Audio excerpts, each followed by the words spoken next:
próxima pergunta, Jorge, ela tem a ver, se eu não me engano, com o livro Libertação, porque o João está querendo saber, querendo entender, ver se você pode esclarecer o que são os dragões mencionados no diálogo do benfeitor com o espírito Gregório.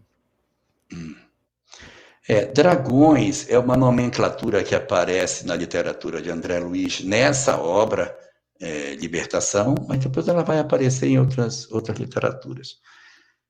Mas nessa obra vai aparecer e ela representa um conjunto de entidades espirituais que faz oposição a Jesus desde a fundação da Terra. Quem são eles? São espíritos muito antigos e que não aceitam a misericórdia como sendo instrumento da lei de Deus. Eles acham que a misericórdia não faz parte, que quem fez vai pagar pelo que fez até o último centavo, não vai ter chance de misericórdia, não. Então, na ótica dessas entidades, essa proposta que a gente tem de perdão, de amor, ela estaria equivocada. E eles, então, querem o justiçamento de tudo aquilo que acontece. Então, é formado por entidades extremamente endurecidas. Por que eles fazem oposição a Jesus? Porque eles são espíritos que, desde aquela época, não querem aceitar isso. Eles resistem a esse fenômeno de amar. Eles, não, você tem que cobrar pelo que fez. Mas há uma coisa muito interessante dentro dos dragões. É que há um determinismo na lei de que a gente ame. Então, por trás de todos os dragões endurecidos e bastante frios, no fundo, lá no fundo, há uma criança. Há uma criança atrás que precisa de colo, precisa de ajuda. O difícil é você ter a capacidade de amor suficiente para conseguir acessar a criança que está lá atrás, porque, às vezes, o nosso amor é pequeno e a gente não consegue enxergar o espírito infeliz que está por trás daquela máscara de violência, de autoridade, de poder. Mas as almas que amam muito, elas têm esse poder e elas conseguem quebrar essas cascas e acessar esse indivíduo lá atrás. E como é da lei que a gente tem que amar, eles vão nesse propósito, até que chega uma hora que a vingança não os sacia mais. Eles percebem que eles se vingaram, eles fizeram o que queriam, mas eles não estão felizes.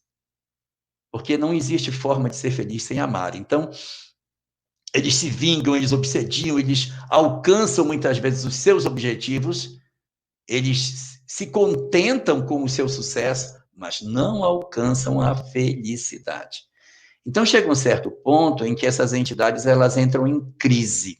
O que é crise? Ela começa a se questionar se aquilo que ela faz é certo.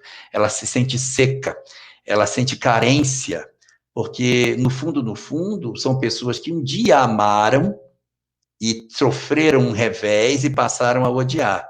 Mas eles amam, são espíritos que amam.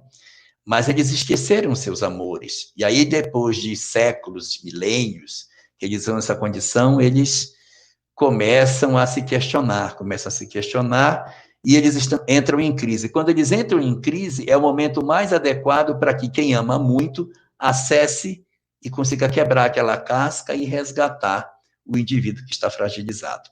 Então, só para concluir, o que acontece com os dragões? A liderança deles, ela troca com razoável frequência. Ele tem um líder, aí esse líder fica durante um tempo enorme, depois ele não suporta, ele cai em crise e ele, então, é recolhido pelos espíritos superiores. O que estava na segunda posição assume o comando e vai ficar por um tempo. Depois ele vai entrar em crise e os outros vão recolher. Então, existe um rodízio nos que comandam essas instituições. E do lado do Cordeiro? Nunca houve troca. Jesus está no comando desde o começo da Terra. Entre os dragões, essa mudança já aconteceu várias vezes, porque eles odeiam, o ódio não os satisfaz, vem a crise, eles são recolhidos, mas a instituição se mantém, a liderança vai rodando, mas o propósito da vingança, esse se mantém. E aí, agarrando com a questão da pedofilia, quando nós achamos que o justiçamento pode ser a solução para os nossos dramas, nós corremos o risco de acharmos que os ideais dos dragões estão corretos e começamos a ser influenciados por essas entidades que, de certa maneira, perturbam a humanidade desde sempre.